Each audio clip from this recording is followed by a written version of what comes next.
माननीय श्री पुष्पकमल दाहाल प्रचण्ड।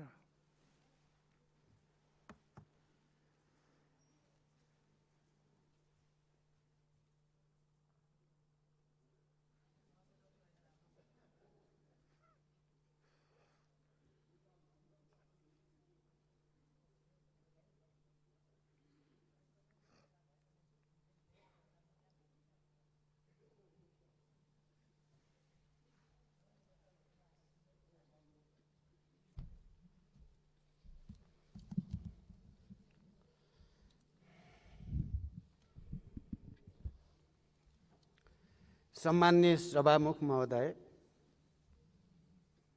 हामी देश कोभिड-19 को कारणले आक्रान्त भइरहेको, जनता पीडामा छटपटाइरहेको एउटा विशेष परिस्थितिमा आज बाध्यात्मक रूपमा यो विशेष प्रकारको अधिवेशनमा उपस्थित भएका छौँ र सरकारको बारेमा छलफल गर्दैछौँ। सबभन्दा पहिला त म कोभिड-19 को दोस्रो लहरको कारण मृत्युवरण गरेका सम्पूर्ण मृतकहरूप्रति हार्दिक श्रद्धासुमन प्रकट गर्न चाहन्छु। सबै संक्रमित नागरिकहरूको शीघ्र स्वास्थ्य लाभको कामना गर्न चाहन्छु र सुरुदेखि कोभिड-19 महामारीको सुरुवात भएदेखि नै यो महामारीका विरुद्ध लड्नको लागि देशका सबै राजनीतिक शक्ति, नागरिक समाज, पत्रकार, बुद्धिजीवी र सबै स्तरका सरकारहरूको एउटा समन्वय गर्ने संरचना चाहिन्छ र सामूहिक प्रतिवादबाट मात्रै यो महामारीको सामना गर्न सकिन्छ भनेर मैले 1.5 वर्ष अगाडि राखेको प्रस्तावलाई स्मरण गर्दै फेरि एकचोटि यो दोस्रो लहर जो अझ तीव्र गतिमा, अझ भयावह रूपमा अगाडि बढेको छ, यसको सामना गर्न देशका सबै शक्तिहरूको समन्वयको निम्ति म सबैसँग अपिल गर्न चाहन्छु र आफ्नो तर्फबाट त्यसमा पूर्ण सहयोग रहने प्रतिबद्धता व्यक्त गर्न चाहन्छु।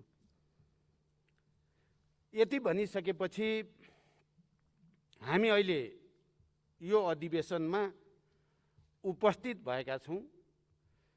सरकारको तर्फबाट भर्खरै प्रधानमन्त्रीजीले विश्वासको मतको निम्ति आग्रह गर्नुभएको छ सदनको अगाडि।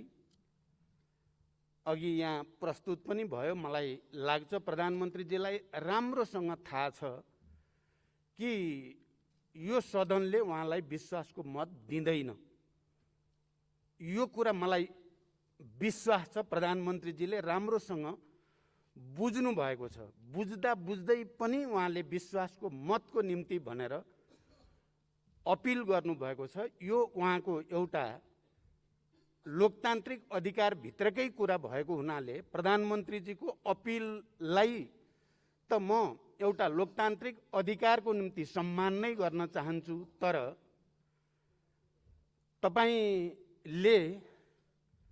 तपाईको नेतृत्वमा सरकार गठन भएदेखि यताका सबै गतिविधिहरूको समुच्चयमा हेर्दाखेरि विश्वासको मत प्राप्त गर्ने कुनै स्थिति छैन र मैले हाम्रो दलको तर्फबाट, आफ्नो पार्टीको तर्फबाट बरु सम्माननीय प्रधानमन्त्रीजीलाई मैले जस्तो कि संसद पुनर्स्थापना भएकै दिन बडो गम्भीरताको साथ भनेको थिएँ, तपाईले अब नैतिकताको आधारमा राजीनामा दिएर नयाँ सरकारको गठनको बाटो प्रशस्त गर्नु सबभन्दा उपयुक्त हुन्छ भन्ने सुझाव मैले राखेको थिएँ। म आज यो सम्मानित सदन अगाडि पनि सम्माननीय प्रधानमन्त्रीजीलाई मैले हिजो बहस गर्दा भनेको थिएँ, एनफ इज एनफ। तपाईले अहिले पनि राजीनामा दिएर नयाँ सरकार गठनको निम्ति बाटो प्रशस्त गरिदिनु नै लोकतान्त्रिक मूल्य मान्यता, संविधानको मर्म भावना अनुकूल हुन्छ भनेर म तपाईलाई सुझाव राख्न चाहन्छु। म आज संविधान बनाउने बेलाको स्थितिबारे थोरै यो सम्मानित सदनको ध्यान आकर्षित गर्न चाहन्छु। सभामुख महोदय, हामीले विगत धेरै वर्षको संसदीय अभ्यासमा देखिएका विसङ्गतिहरू, विकृतिहरू र समस्याहरू, अराजकता र थुप्रै चिजहरूलाई विचार गरेर नै संविधानमा हामीले कम्तीमा एउटा सरकार गठन भइसकेपछि त्यसले निश्चित अवधि निर्वाध रूपमा काम गर्ने अवस्था बनोस् भनेर व्यवस्था गर्यौं।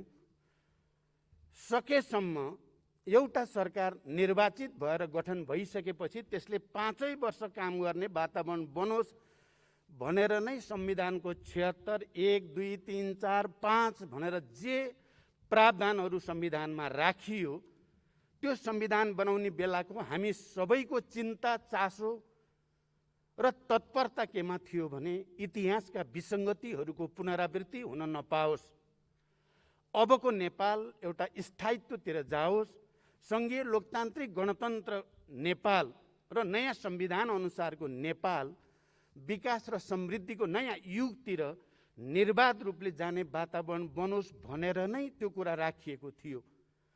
आज म सरकारलाई विश्वासको मत नदिने पक्षमा अथवा विश्वासको मतको विपक्षमा बोल्दै गर्दा मैले संविधान निर्माणको त्यति बेलाको हामी सबैको चासोप्रति एकचोटि सबैको ध्यान आकर्षित गर्न आवश्यक सम्झेँ। म आज साँच्चै त्यति खुसी छैन। म यो मञ्चबाट बोल्दै गर्दा हामीले के सोचेर संविधान बनायौं, स्थायित्वको परिकल्पना गर्यौं र अहिले 3 वर्ष बित्दा नबित्दै हामी फेरि विश्वासको मत, अविश्वासको प्रस्ताव, अराजकता इत्यादि को एउटा दुष्चक्रतिर फेरि नेपाल फस्न खोजेको जो अवस्था देखिएको छ, म साँच्चै नै चिन्तित छु। म यसकारण पनि कि नेपालमा शान्ति सम्झौताको एउटा हस्ताक्षरकर्ता हुनुको नाताले, संविधान सभाको प्रबल पक्षधर हुनुको नाताले, सङ्घीय लोकतान्त्रिक गणतन्त्र घोषणा गर्ने प्रक्रियाको एउटा नेताको हैसियतले मैले संविधान बनाउने बेलामा तपाईँ हामीले नै, अहिलेका नेताहरूको यही टिमले नै हो, हामीले विगतका गलत परम्पराहरू दोहोरिन दिन हुँदैन, विसङ्गतिहरू दोहोरिन दिन हुँदैन भनेर हामीले त्यो प्रावधान राखेको हो।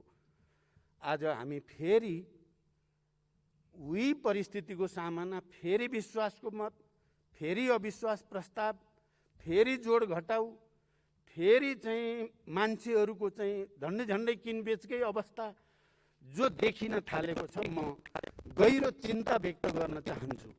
र मैले यसमा आज यसरी बोल्दै गर्दा म आफू त्यस्तो सन्तुष्टि महसुस मलाई बिल्कुलै भएको छैन।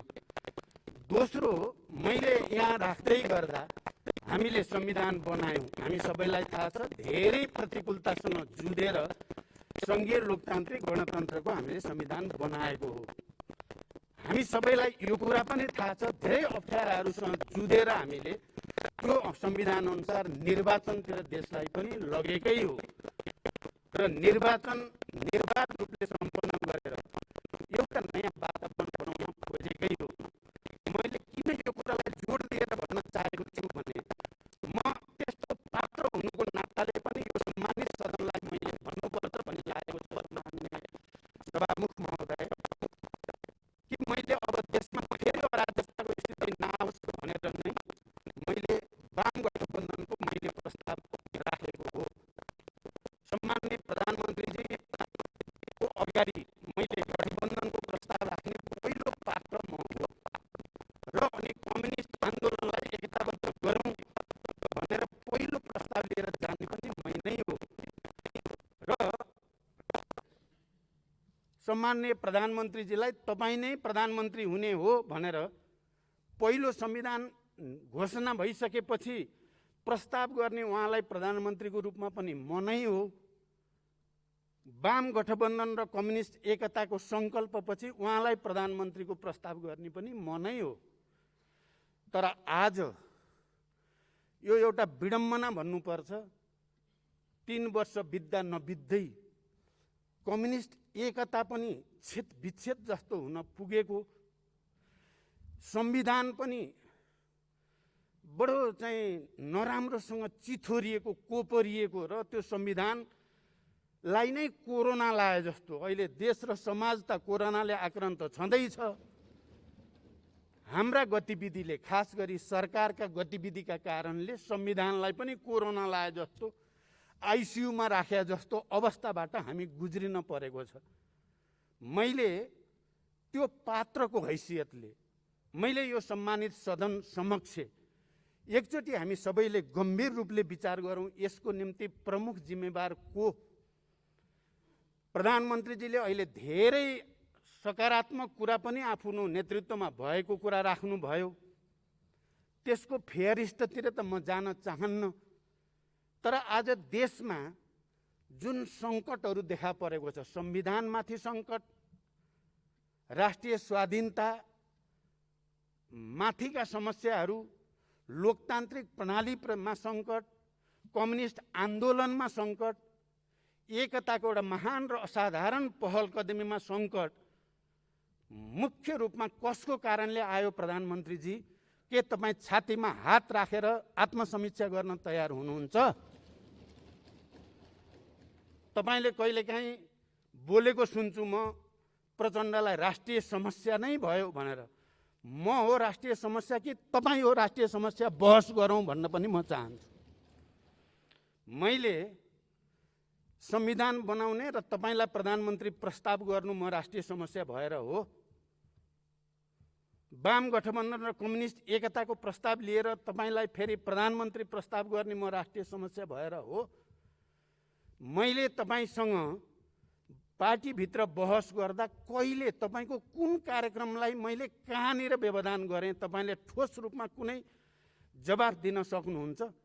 मलाई लाग्छ तपाईँसँग जवाफ छैन, तपाईँसँग तथ्य छैन, तपाईँसँग आधिकारिक र प्रामाणिक तर्क पनि छैन भन्ने मेरो विश्वास छ। बरु यसको निम्ति तपाईँ नै जिम्मेवार हो। तपाईँले वाम गठबन्धन र कम्युनिस्ट एकताको पछाडिको राजनीतिक स्थायित्व, विकास र समृद्धिको हाम्रो सपनालाई तपाईँले डे वानदेखि नै तुहाउनेतिर लाग्नुभयो भन्ने मेरो आरोप छ तपाईँमाथि। हामी छलफल गर्दै थियौँ, पार्टीभित्र बहस हुँदै थियो, विवाद हुँदै थियो। मैले प्रधानमन्त्रीको हैसियतले तपाईँका क्रियाकलापहरू र पार्टी अध्यक्षको हैसियतले पनि तपाईँका क्रियाकलापहरू बारे मैले टिप्पणी गरेँ, आलोचना गरेँ, विवाद गरेँ, बहस गरेँ पार्टीभित्र। पार्टीभित्रको त्यो लोकतान्त्रिक बहसलाई तपाईँले पार्टीभित्रको कचिङ्गलका कारणले भनेर यो सम्मानित सदनलाई विघटन गर्ने सिफारिस गरेर न्याय गरेको हो देशप्रति, संविधानप्रति। मेरो प्रश्न छ प्रधानमन्त्रीजीलाई, तपाईँको र मेरो बहस भयो, पार्टीभित्र विवाद भयो, त्यो पार्टीको आन्तरिक विषय थियो।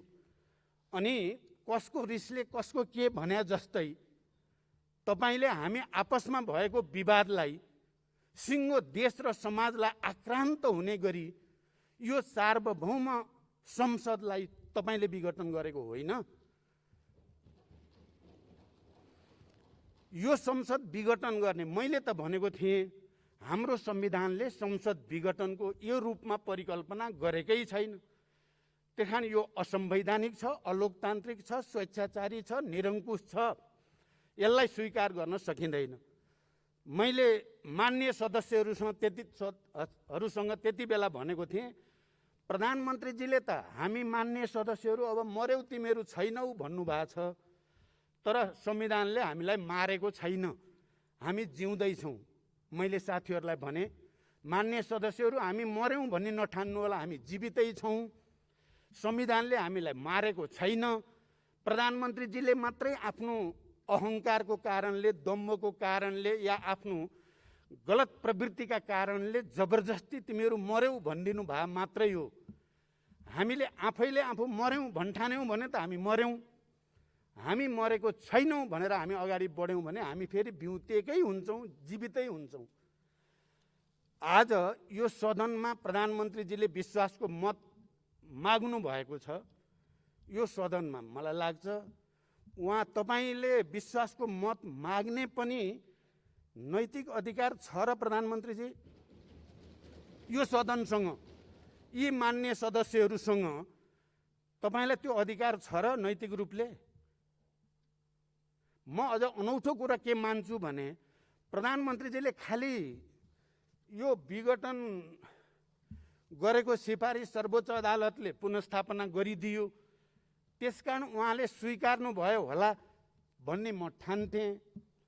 तर एक दिन सम्माननीय राष्ट्रपतिजीले बोलाएको सर्वदलीय बैठकमा प्रधानमन्त्रीजीको अभिव्यक्ति सुनेपछि चाहिँ प्रधानमन्त्रीजी त्यो अदालतको फैसला मान्न तयार हुनुहुन्न, त्योसँग सहमत हुनुहुन्न भन्ने कुरा उहाँले प्रष्टसँग राख्नुभयो। त्यसकारण आज यदि तपाईले यो विश्वासको मत प्राप्त हुँदैन, त्यसपछि म संविधानको अर्को धारामा जान्छु, त्यसपछि म फेरि यो सदनलाई विघटन गर्छु र फेरि मध्यावधिमा जाने प्रयोजनको निम्ति आउनुभएको त होइन। जनताले प्रश्न गरेका छन्, तपाईमाथि आशंका गरेका छन्, कहीँ कतै तपाईँ फेरि यो विघटनको पक्षधर भएको हुनाले त्यही विघटनको बाटो बनाउनको निम्ति तपाईँ यो विश्वासको मत लिने काम गर्नुभएको त होइन। म एक दुईटा प्रश्न यो सम्मानित सदन समक्ष राख्न चाहन्छु। सभामुख महोदय, यदि प्रधानमन्त्रीजीले इमान्दारिता साथ र जिम्मेवारी पूर्वक नै विश्वासको मत लिन चाहेको हुन्थ्यो भने जति बेला अदालतले हामी दुई पार्टीलाई अलग अलग बनाइदियो, देन एन्ड देयर तुरुन्तै उहाँले 30 दिनभित्र विश्वासको मत लिन जानु पर्थ्यो। सही कुरा, लोकतान्त्रिक कुरा त्यही नै हुन्थ्यो। किनकि 76 को 2 मा सरकार गइसकेपछि, 76 को 2 को सरकार भन्ने बनाइसकेपछि 2 अनुसारको सरकारलाई माओवादी केन्द्रले समर्थन गरेकै थिएन। गरेकै हुन्थ्यो भने पनि तपाईँ विश्वासको मतमा त जानै पर्थ्यो। किनकि तपाईँ 76-1 बाट 76-2 को प्रधानमन्त्री भइसकेपछि तपाईँ विश्वासको मत लिन जानुपर्ने ठाउँमा तपाईले के भनिराख्नुभयो भने समर्थन फिर्ता किन नलिएको, समर्थन फिर्ता किन नलिएको भनिराख्नुभयो। यही रोस्टमबाट हाम्रो दलको प्रमुख सचेतक माननीय देव गुरुङले हामीले समर्थन गरेकै छैन, 30 दिनभित्र सम्माननीय प्रधानमन्त्रीले विश्वासको मत लिनुपर्ने संवैधानिक व्यवस्था हो भनेर आधिकारिक रूपमा हाम्रो धारणा राखी पनि सकिया थियो। तर तपाईले पटक पटक भनि के राख्नुभयो भने समर्थन फिर्ता किन नलिएको, समर्थन फिर्ता किन। तपाईले समर्थन छिटो फिर्ता लिइदिएदेखि तपाईँ फेरि यसलाई विघटन गर्नुहुन्छ कि भन्ने डरले हामीले समर्थनलाई रोकेर राखेको मात्रै हो। तपाईलाई यो कुरो राम्रोसँग थाहा छ, यहाँ कुनै जाल झेलको कुरा होइन, सिधा सिधा कुरा छ। तर अब खोइ अहिले के महसुस गर्नुभयो तपाईँले र विश्वासको मत लिन अगाडि आउनुभयो, अनि हामीले पनि जे यथार्थ हो त्यो कुरा भन्यौं र हाम्रो समर्थन नरहेको कुराको जानकारी हामीले संसद सचिवालयलाई गराएका छौं। यस अर्थमा तपाईले यो विश्वासको मत लिने कुरा पनि स्वाभाविक लाग्दैन, प्राकृतिक लाग्दैन, तर्कसङ्गत पनि लाग्दैन, अलिकति नाटकीय जस्तो लाग्छ मलाई चाहिँ। दोस्रो कुरा, तपाईले जो अधिवेशन बोलाउँदा जो तरिका अपनाउनु भयो त्यो तरिका पनि लोकतान्त्रिक होइन भन्ने मेरो बुझाइ छ। किनभने नियमित अधिवेशन बस्नै पर्ने थियो। अब बजेट अधिवेशन, नीति कार्यक्रम, प्री बजेट छलफल गर्नुपर्ने बेलामा नियमित अधिवेशन बोलाएर त्यसैमा विश्वासको मत लिए हुन्थ्यो नि त।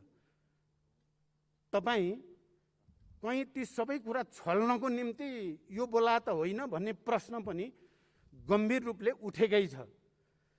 तपाईँ लोकतान्त्रिक संस्था, प्रक्रिया, पद्धति र परम्परालाई छलेर अर्कै केही गर्न खोज्नु भयो हो कि भन्ने आशंका पनि मानिसहरूलाई भएको छ। किनकि विशेष अधिवेशन बोलाउने कुरा हाम्रो अहिलेको संविधानले एउटा त नियमित अधिवेशन तपाईको प्रधानमन्त्रीको सिफारिसमा राष्ट्रपतिले बोलाउने प्रावधान छ अधिवेशन बोलाउने बारे।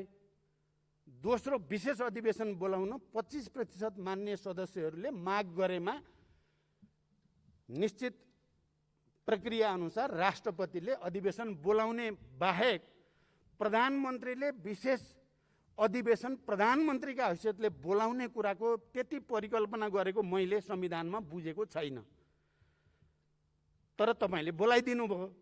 तपाईले के समातेर बोलाउनु भयो? 101 प्रधानमन्त्रीले चाहेको बेलामा विश्वासको मत लिन सक्ने छन् भन्ने जो प्रावधान छ त्यो प्रावधानलाई तपाईले प्रयोग गर्नु भएको देखियो। तपाईले त्यो प्रयोग गरेको देखिएपछि हामी यसमा सहभागी हुने कुरामा त हाम्रो विमति होइन। तर तपाईले अपनाएको प्रक्रिया लोकतान्त्रिक छ, संविधान सम्मत छ। म प्रधानमन्त्रीजीलाई एकचोटि अलि गहिरो गरी विचार गर्न विशेष अनुरोध गर्न चाहन्छु। कहीँ यहाँ पनि तपाईले जसरी सदनलाई गलत ढङ्गले असंवैधानिक, अलोकतान्त्रिक र अलि स्वेच्छाचारी ढङ्गले विघटन गर्नुभएको थियो, त्यही रणनीति अन्तर्गत तपाईले यो गरे त होइन भन्ने प्रश्न चाहिँ मानिसहरूको दिमागमा छ, मेरो दिमागमा पनि छ। अब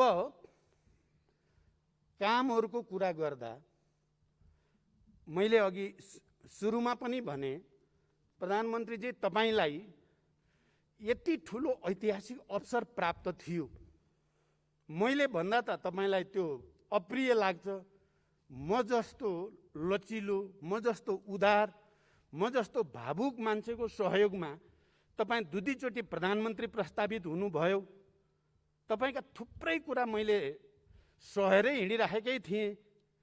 तपाईँ कुरा गर्न सिपालु हुनुहुन्छ। म तपाईको क्षमता पनि मलाई थाहा छ। तपाईले मेरो र तपाईको अन्तर के रहेछ भने, म मनमा जे छ मुखमा त्यही आइहाल्छ, मेरो अनुहारमा नि त्यो आउँछ। तपाईँ मनमा एउटा, अनुहार र मुखमा अर्को गर्न सक्ने क्षमताको मान्छे चाहिँ तपाईँ हो रहेछ क्या। नत्र मैले तपाईलाई भन्ने गर्थेँ, मलाई त अलिकति फकिने मान्छेलाई हिजो हामीले गरेको सहमति समझदारी मैले तोड्या हो र प्रधानमन्त्रीजी?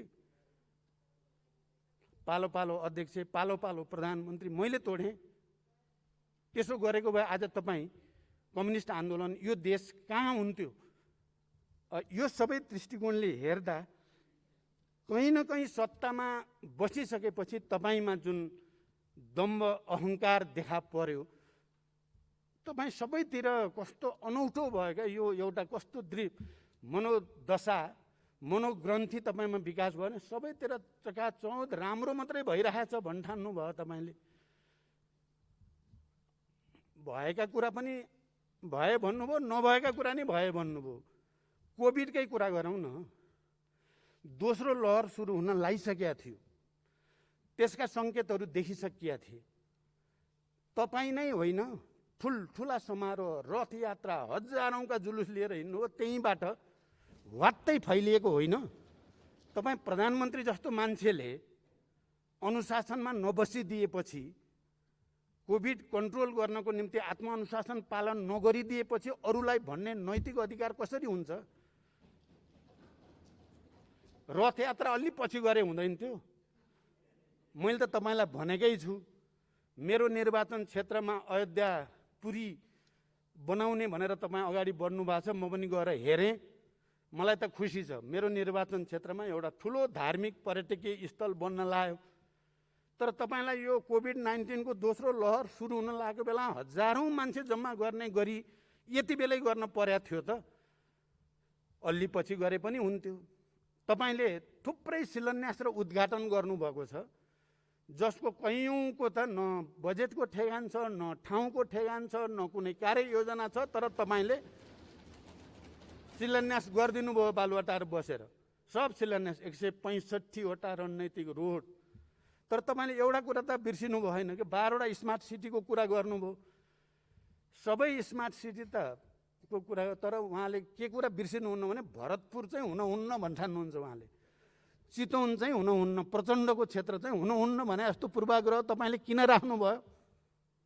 मेरो प्रश्न छ तपाईँलाई। त्यही स्मार्ट सिटी पनि त्यति पूर्वाग्रही तपाईँ हुनु पर्थ्यो र? माने यो सबैले तपाईले आत्मसमीक्षा गर्नुपर्दछ भन्ने म ठान्दछु। अब आज विश्वासको मत लिन तपाईँ यहाँ अपिल गर्दै हुनुहुन्छ सम्मानित सदन, त्यस्तो सदन जसलाई तपाईँले विघटन गर्नुभएको थियो र विघटन गरेको अहिले पनि तपाईँलाई सही भन्ने लागिरहेको छ। गलत गरेँ भन्ने तपाईँलाई लागेको छैन, सर्वोच्चले भनोस् कि जसले सुकै भनोस्, तपाईँलाई बेठिक लागेको छैन मनमा र तपाईँ मौका पाएपछि यसलाई फेरि विघटन गर्छु भन्ने भएको देख्छु, म गलत छु भने भन्नु होला। अब आज तपाईँलाई विश्वासको मत लिनु थियो भने हिजो तपाईँले अध्यादेश मार्फत संवैधानिक परिषदको बैठक किन गर्न पर्या थियो? यो विश्वासको मत लिएर गरे पनि त हुन्थ्यो परिषदको बैठक। यसबाट के देखिन्छ भने तपाईँलाई भरोसा छैन, विश्वासको मत त मैले पाउने होइन। त्यसो भएपछि मैले कब्जा गर्न सक्ने जति संवैधानिक संरचना कब्जा गरिहालौँ भन्ने मनसायले काम गरेन भनेर कसरी भन्ने? तपाईँको मनभित्र त्यो छैन भनेर कसरी भन्ने? त्यसकारण यी सबै क्रियाकलापबाट तपाईँले भन्नु त हुन्थ्यो, फेरि तपाईँको केही कुरा म स्मरण पनि गर्छु। संविधान बनाउने बेला नै तपाईँले भन्ने गर्नुहुन्थ्यो, समावेशी समानुपातिक भन्यो भने तपाईँलाई थोरै थोरै इरिटेसन भएको म देख्थेँ। सङ्घीयताको कुरो मन पर्या त होइन, आँधीहुरी आयो मान्ने भन्नुहुन्थ्यो तपाईँले। तपाईँ पावरमा भइसकेपछि यो सबलाई चाहिँ म चाहिँ मिचेर देखाउँछु भन्ने आयो क्या तपाईँलाई? तपाईँलाई चाहिँ म ओरिजिनल म भने त अर्कै हुँ भन्ने पो आयो कि तपाईँलाई? हामीले त तपाईँमा रूपान्तरण आओस् र एउटा नयाँ प्रक्रियामा नयाँ युगतिर देश जाओस्, स्थायित्वतिर जाओस्, सामाजिक न्यायतिर जाओस् भन्ने चाहेको हो। तपाईँले भनिराख्नु भएको छ, प्रधानमन्त्रीजी धेरै कुरा भनिराख्नुहुन्छ। हरेक पटक यति झुलुङ्गे पुल, यतिवटा पुल, यति किलोमिटर बाटो, यति चाहिँ स्वास्थ्य सामग्री, यति डिजिटलाइजेसन, यति चाहिँ गरेँ भन्नुहुन्छ। तर फिल्डमा जनताले त्यो महसुस गर्दैनन्, त्यस्तो गरेका छैनन्। बरु कोभिड लागेपछि पनि स्वास्थ्य सामग्रीमा भ्रष्टाचार भएकै कुरो खालि कसैले तपाईँलाई आरोप लगाएको मात्रै कुरा होइन यो। अब तपाईँ नै हो पनि म भन्दिनँ, मैले त्यसरी पनि भनेको छैन। तर यही सदनको सम्मानित समितिहरूको निर्णय छन्, तिनीहरूले भनेका छन् भ्रष्टाचार भयो, कमिसनको खेल भयो भनेकै छन्, लोकतान्त्रिक पद्धति अनुसारै भनेका छन् र जनतालाई त्यो शङ्का छ। अहिले पनि कमिसनको खेल 105 वाला खेल भएको र त्यसले गर्दा कयौं सामग्री आउनमा व्यवधान भएको कुरा स्थापित भएकै छ। यो चिजप्रति तपाईँ कति गम्भीर हुनुभयो? देशमा बढेको आत्महत्याको दर, त्यसलाई रोक्नको निम्ति, महिला हिंसाको दर, त्यसलाई रोक्नको निम्ति कति भयो भन्ने कुरा प्रश्न उठिराखेकै छन्। यो परिस्थितिमा तपाईँकै प्रस्ताव असफल भइसकेपछि म त बडो सरल ढङ्गले छोड्ने खाले मान्छे पर्दो रहेछु।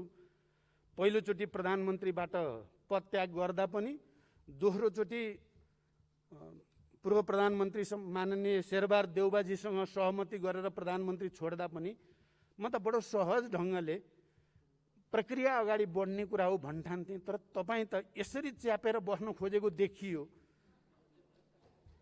तपाईँ ज्यान जाला बरु कुर्सी चाहिँ छोड्न हुन्न भन्नेमा तपाईँ दृढ हुनुहुँदो रहेछ। अब आजकल म तपाईँबाट अलिअलि सिक्न बल गर्दैछु। अलिकति त केपीजीको ममा चाहिने भयो बानी, नत्र म फटाफट जे पनि छोडिदिने गर्दा त म त कमजोर त्यसरी पो भएको छु कि क्या हो भन्ने पर्या छ मलाई। तर तपाईँको चाहिँ अति भयो भन्ने मेरो बुझाइ छ। त्यसकारण पनि यी सबै विषयमा एकचोटि समीक्षा गर्न जरुरी छ। सम्माननीय सभामुख महोदय, अब धेरै कुरा भन्दा पनि आजै सक्ने भनेको हुनाले म लामो चाहिँ भन्न पनि चाहन्न। अन्तिममा प्रधानमन्त्रीजीलाई मैले सुझाव पनि भनि नै सकेँ। अझै पनि होइन भने अहिले प्रतिपक्षी दलको नेताको हैसियतले माननीय शेरबहादुर देउबाजीले 76-2 को सरकार बन्ने सम्भावना यही सदनभित्रबाट छ र त्यो खोजिन्छ भन्न खोज्नु भएको छ। म त्यसलाई समर्थन गर्न चाहन्छु। यही भित्र सम्भव छ। अरू बिडङ्गो नसोचौँ। यो देशलाई संविधानको हुर्मत लिने काम हामी कसैले पनि नगरौँ। सहज ढङ्गले लोकतान्त्रिक प्रक्रियाद्वारा हामी अगाडि जाउँ र त्यसको सुरुवात आज प्रधानमन्त्रीजीले राखेको विश्वासको मतको विपक्षमा प्रधानमन्त्रीजीले सबैले मलाई भोट हाल्नुहोस् भन्नुभयो। म चाहिँ प्रधानमन्त्रीजी बाहेक सबैले विपक्षमा भोट हालौँ, नयाँ इतिहास बन्छ भन्ने अपिल गर्दै बिदा हुन्छु। धन्यवाद।